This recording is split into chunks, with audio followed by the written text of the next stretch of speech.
د اسلامي امارت د وزیرانو شورا له هغې پریکړې وروسته چې هیواد ته یې د خارجي لاس موټرو په وارداتو بندیز ولګاوه، په جلال آباد ښار کې یو شمېر ټکسي چلوونکي او عام خلک دا پریکړه د خلکو د ژوند د خوندیتوب لپاره مهم ګام بولي.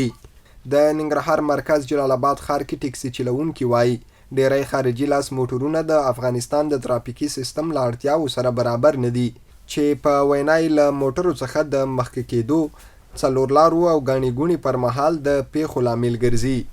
دا ډیره ښه پریکړه ده د امارت د مشرانو د خوا نه چې د چپ لاس ګاډي بند کړي، او دا اکثره ټولې ترافیکي پیښې د دغه چپ لاس ګاډو د لاسه رامنځته کېږي، او موږ په دې خوښ یو خوشحاله یو. دا ښه پریکړه شوې باید چې عملي شي. دا خو ډیره ښه خبره چې خارجه لاس ګاډي بند کړه، په دې چې ټوله د ساعت او ورشه د دو د لاسه راځي، عام خلکو ته سهولت برابرېږي. هر حادثه د دو دغه د لاسه کېږي، د خارجه د موټرو د لاسه. دا ښه سهولت شو، ډېر خوشحاله دي نه حکومت نه.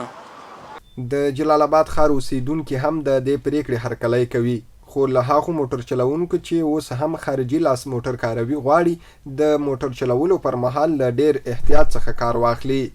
دغه خارجي ګاډي چې په ننګرهار کې په افغانستان کې ګرځي، دغه وزیران په دې پریکړه کړې چې دغه خارجي ګاډي باید مخنیوی وشي، او د خارجي ګاډي ډریوران چې دي دغه نه غوښتنه کېږي باید په احتیاط ډریوري وکړي چې دغه خلکو ژوند سلامت پاتې شي. او خارجي ګاډي چې دي ډېر حادثې کوي، کابل لارې کې چې دی په دې ښار کې ګرځي ډېر حادثې چې دي د خارجي ګاډو نه کېږي.